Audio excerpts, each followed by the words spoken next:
Joining us now with reaction, former chairman of the House Oversight Committee, Fox News contributor Jason Chaffetz, Fox News contributor, investigative reporter Sara Carter, Fox News legal analyst Gregg Jarrett is here. Sara, we got to start with your story. These new text messages, collusion, delusion, new documents show Obama officials and the FBI coordinated in the anti-Trump probe.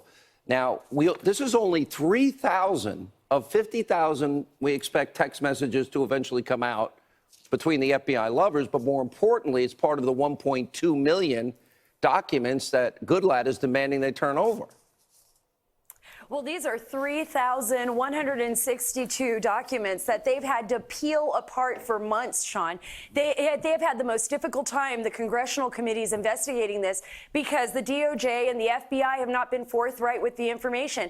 I think this information is explosive. Why? Because it shows that even when Brennan briefed Terry Reid, went to meet with him in the Gang of Eight, that was in August 2016, that early that month, at the beginning of August, we know that Jonathan Moffa, who was working with the counterintelligence division of the FBI, working alongside Peter Strzok and was probably Peter Strzok's supervisor, according to my sources, actually went to the White House to have a meeting with Denis McDonough, who was the chief of staff for President Obama. And what's so fascinating about that is that he entered the White House early in the morning that August, goes into the White House with 3 other people who are not named on the White House logs, and then doesn't check out until like 11:59 that night. So we don't even know what time he left. But he meets with Denis McDonough, and it is apparently about this, the Russia investigation. And that puts him just 1 degree of separation from the president, because Denis McDonough is his chief of staff. So President Obama was very well aware, according to the sources that I've spoken with, at least they believe he was very well aware of what was going on in the beginnings of this investigation. All right, let's go to you, Gregg Jarrett. I mean, 2 points here. The FBI stonewalling on the documents, but more importantly, remember Susan Rice, the January 11th memo, which January 11th meeting, Comey is in it, and then Barack Obama said, follow the law, do it the right way, the CYA. When you put all of this together, there was far more involvement with the White House of Barack Obama in all of this than anybody knew. Oh, absolutely. To believe that the president didn't know that there was an investigation of Donald Trump, candidate for president, is to believe in the tooth fairy. I don't believe it. Does that make him a witness? Potential witness? Absolutely it makes him a witness. And he should be subpoenaed, no? He should be. Here's the problem with all the subpoenas for the Department of Justice and the FBI. You know, they should have been thrown in the hoosegow in contempt already, because they've been stonewalling for the longest period of time. And Jeff Sessions finally awakened from his slumber and told Christopher Wray, accelerate the handing over of the documents. But the problem is, we're trusting the FBI and the Department of Justice to hand over documents that are responsive to the subpoenas. Wait a minute. Rod Rosenstein didn't want to turn over the 3,000 that we have that led to the Nunes memo, that led to the Grassley-Graham memo, that led to America knowing about FISA abuses, which Sara broke in March of last year. That's right. March 8th of 2017. This is why there should be a special counsel. There ought to be a grand jury and not subpoenas issued, a warrant to go in and seize these documents. Don't let the DOJ and the FBI decide which ones they want to turn over. They're going to hide the incriminating documents or redact material information. Get a warrant, seize them, bring in federal marshals. Don't let the FBI be involved in policing themselves. It's impossible. Congressman Chaffetz, you have experience in this. I am looking at the process, and I know the wheels of justice grind ever so slowly here.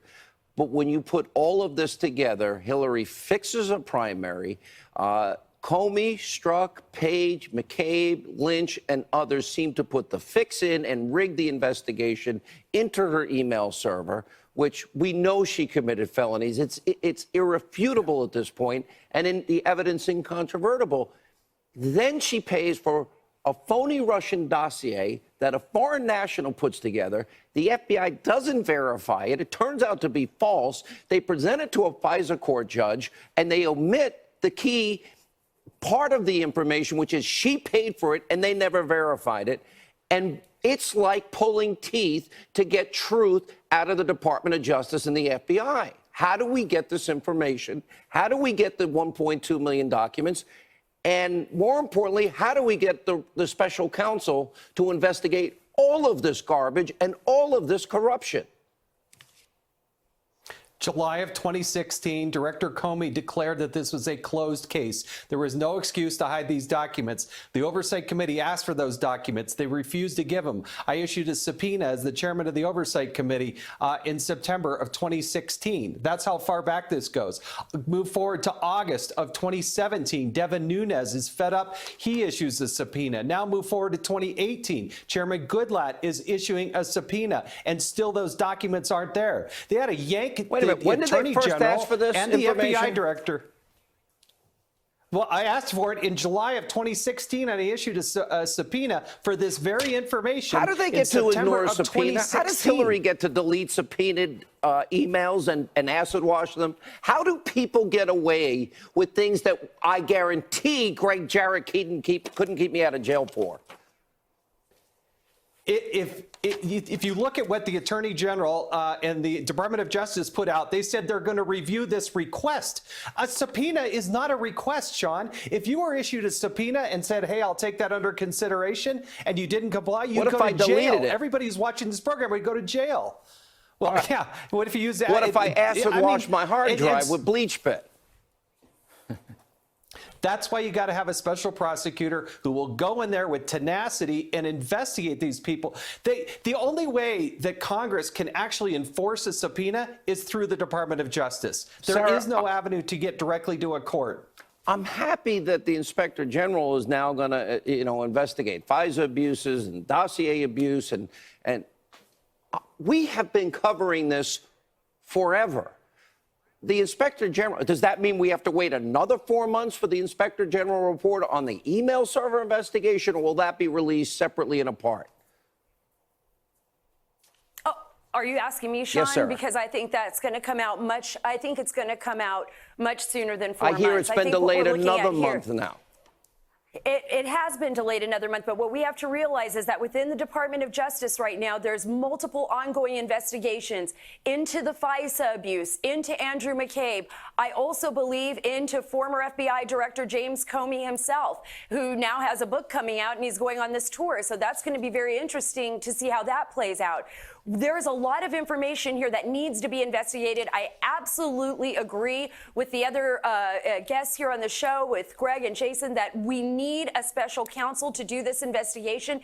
They really need to be able to have somebody who can have the subpoena power to get the information that they need from the FBI and from the DOJ. There's no other way around it. Look, we built a special counsel investigation into a president based on a guy at a bar, George Papadopoulos, and an unverified dossier. And they've been going after this president now for more than a year. There is enough sufficient evidence here to open up a secondary special counsel. I mean, it's overwhelming evidence that there was something going on here between officials at the FBI and DOJ. There is no doubt in my mind. 3 of the 6 people who are in on deceiving the court, concealing evidence, and breaking 6 felony statutes are not subject to the authority and jurisdiction of the independent counsel.